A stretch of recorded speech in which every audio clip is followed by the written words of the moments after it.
You have a story. You can change the names to protect the innocent or guilty, right? But you have a story about having to deliver bad news or just Oh yeah, hundreds.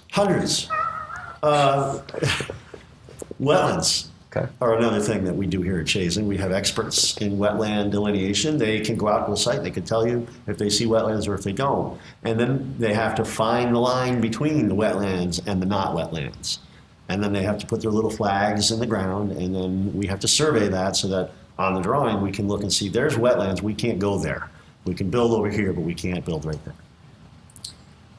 They don't all look the same. And I have been personally standing in the middle of a huge wetland area and thought this is a great site for a building because I don't know the particular species of plant and whatever, the soils and everything.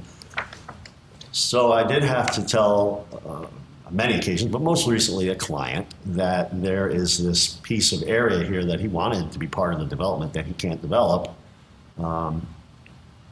because of the wetlands. And he swore to me that those weren't wetlands. It's not wetlands. I said, it is. And even though you and I don't see it because we're not wetland experts, it's truly a wetland. What the heck is a wetland? What the heck is a wetland? Now you sound like one of my kids. It sounds so. Why? Yeah, like Why? what? There's some wetland. What are there? We used to call them swamps. Okay. Yeah. Years ago they called them swamps and they filled them in and put whatever they wanted on. Okay. Over time, people realized that they're actually functional and good for the ecosystem, right? They are generally low-lying areas that take on water. They generally absorb water like a sponge, and they act as they're good for flood control. Okay. They also have a diverse, biohabitat. There's creatures and bacteria and things in wetlands that you don't get anywhere else. And so it's important to protect those areas where it makes sense to protect them. The regulations that we're dealing with these days say protect every single one. If it meets these three criteria, soils, water, and vegetation. If it has those specific types of criteria, it's a wetland and you can't disturb it. Even if you're standing there looking at it saying, well, I don't see any opportunity for flood control and I don't see any biodiverse habitat here, why can't I disturb it? Because the regulations say so. So that's when you get into the bad news thing, where if it's obviously a wetland, nowadays people know you can't just fill it and build in it. But if it meets those three criteria and you would never know it by looking at it, it's really hard to tell a client that's not good property, you can't use it. In a specific case, would he have to build around it like a donut? I don't know the details of the site. You have to avoid it, so you can go to the left or to the right of it. You can go around it, but you just can't dredge or fill any of that land. It's fun. Regular.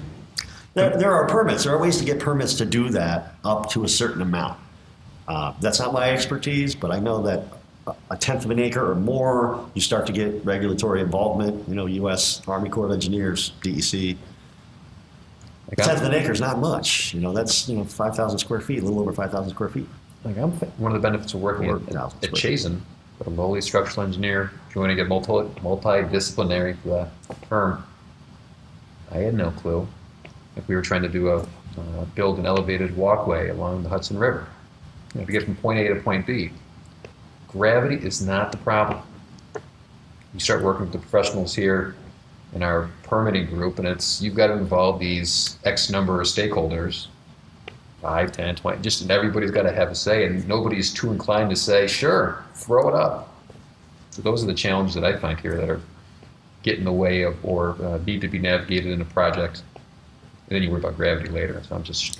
Yeah, and our fees is also, it's challenging to convince people, clients that that's the right fee, that's the number, based on our billable rate and the amount of hours I think it's going to take to do this particular task, that's the fee. And, they've been climbing over the years. And depending on the level of difficulty, those fees can get pretty high. So, if you're a developer, you have to be willing to part with a significant amount of money up front to reap the benefits of selling that development or however that development makes money in the future.